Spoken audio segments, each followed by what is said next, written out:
Assalamualaikum warahmatullahi wabarakatuh. Perkenalkan, nama saya Dedi Jailani dengan NIM 3123100017. Di sini saya akan melakukan tugas bisnis elektronik, yaitu dengan membuat video dari materi, menjelaskan materi dari pertemuan 1 sampai pertemuan e-commerce, pertemuan 11.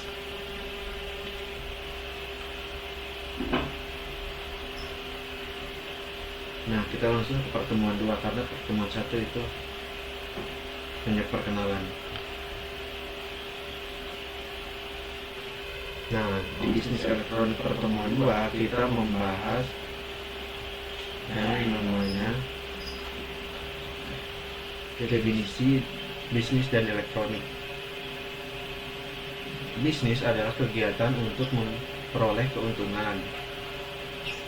Terus ada nomor 2-nya, usaha komersial dalam dunia perdagangan. Nah, nomor 3-nya adalah sebuah perusahaan yang berhubungan dengan produksi dan distribusi barang-barang untuk dijual ke pasaran ataupun memberikan harga pada setiap jasanya. Nah, elektronik adalah alat yang dibuat berdasarkan prinsip elektronika, hal atau benda yang menggunakan bentuk atau bekerja atas dasar elektronika. Nomor 2 yaitu yang berbasis komputer yang bisa dibawa kemana-mana karena ukurannya yang kecil.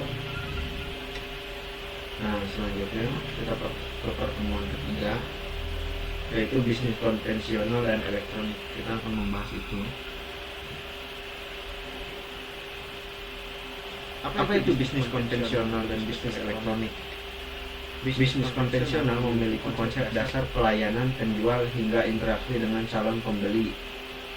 Sedangkan bisnis digital atau elektronik melakukan pelayanan tersebut melalui internet. Nah, bisnis konvensional adalah model bisnis tradisional yang beroperasi tanpa melibatkan teknologi digital secara domain. Biasanya berfokus pada interaksi antara langsung penjual dan pembeli. Contohnya yaitu toko kelontong.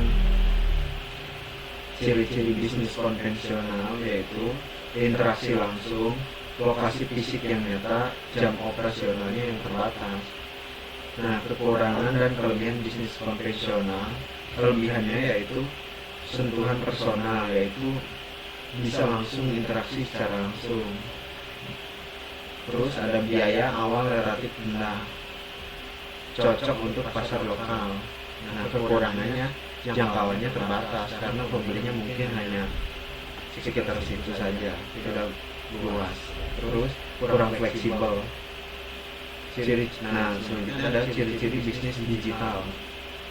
Fokus pada transaksi jual beli, terjadi perpindahan uang secara nyata maupun virtual. Terus bisa diakses melalui situs web.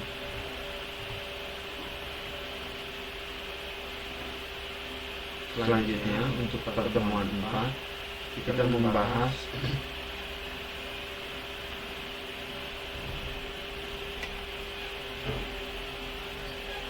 lingkup bisnis e-commerce. Nah, ada B2C, B2B, bisnis to bisnis, terus ada artinya maksudnya itu perusahaan ke perusahaan, terus bisnis ke customer, yaitu perusahaan ke pelanggan, terus ya customer ke customer, yaitu pelanggan ke pelanggan. Nah, pengertian B2B adalah merupakan sistem komunikasi bisnis antara pelaku bisnis atau transaksi elektronik antara perusahaan yang dilakukan secara rutin dalam kapasitas produk yang besar. Nah, B2B karakteristiknya yaitu pertukaran informasi dilakukan antara pembisnis tersebut atas dasar kebutuhan dan kepercayaan. Pengertian B2C yaitu merupakan sistem komunikasi bisnis antara pelaku bisnis dengan konsumen, yaitu saya contohnya. Karakteristiknya informasi disebarkan secara umum. Pelayanan yang diberikan bersifat umum sehingga banyak digunakan oleh banyak orang. Nah, pengertian customer to customer yaitu merupakan sistem komunikasi dan transaksi bisnis antara konsumen. Karakteristik C2C yaitu pada lingkup konsumen ke konsumen bersifat khusus karena transaksi yang dilakukan hanya antar konsumen saja. Misalnya seperti kita COD barang ya, COD barang Vlog.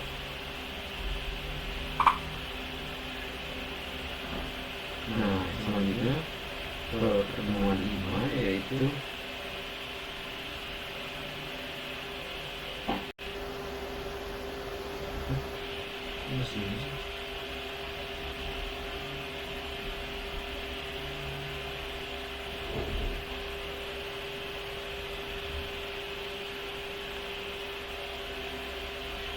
perkembangan e-commerce, tapi tidak ada materinya.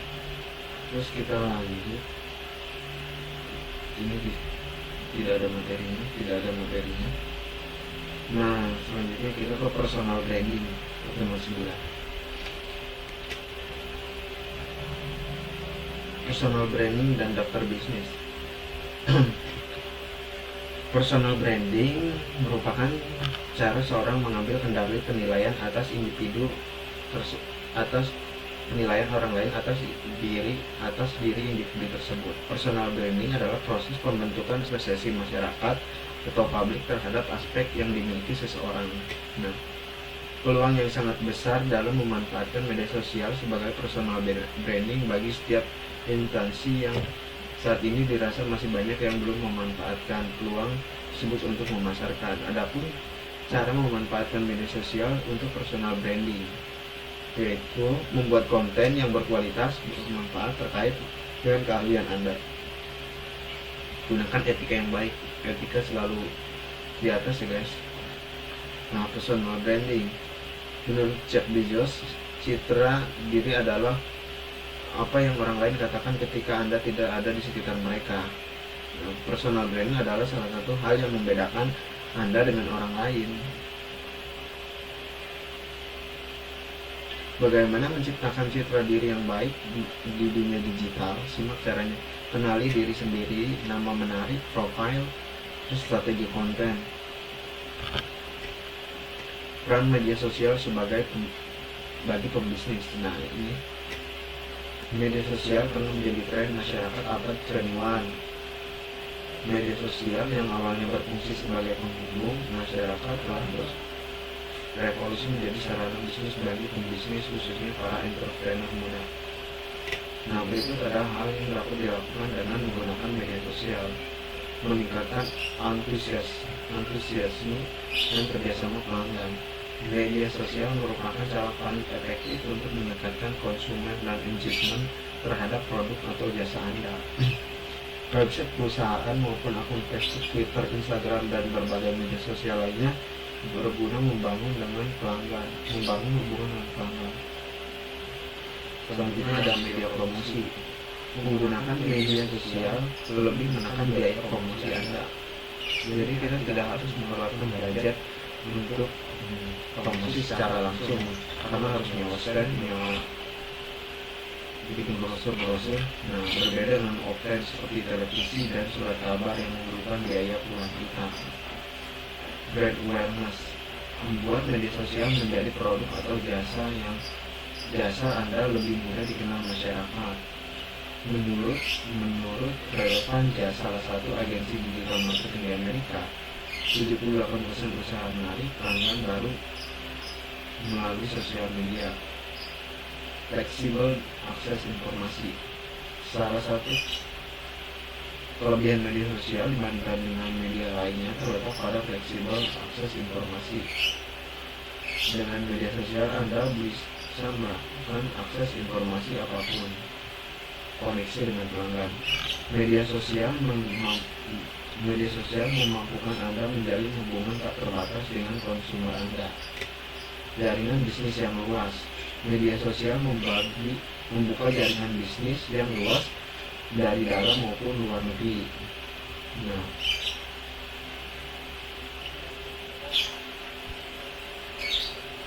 bisnis yang bisa dilakukan dengan modal media sosial, yaitu ada dropshipper, reseller, endorser. dropshipper, yaitu jenis bisnis yang satu ini adalah bisnis tanpa modal sebesar pun. Hanya dengan memanfaatkan handphone, laptop, kamu bisa memulai bisnis. Konsepnya dropshipper yaitu membantu menjual produk milik orang lain atau supplier. Nah, reseller adalah merupakan memasarkan produk dengan sama dengan cara dropshipper memasarkannya, hanya bermodal handphone dan laptop. Namun dropshipper dan reseller sedikit berbeda dengan pada cara bisnis yang dinamakan, di mana reseller harus membeli barang dan memiliki stok barang serta harus mengemas dan mengirimkannya langsung ke pelanggan. Endorser bagi kalangan aktif di media sosial pasti sudah tidak asing lagi dengan kegiatan endorse.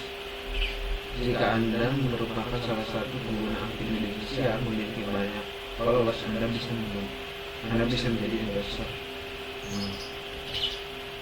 Selanjutnya untuk pertemuan 10, terus ada pertemuan 11 yaitu e-commerce.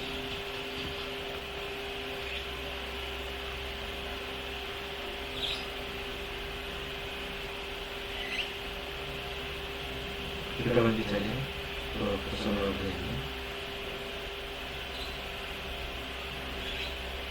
Ini sudah.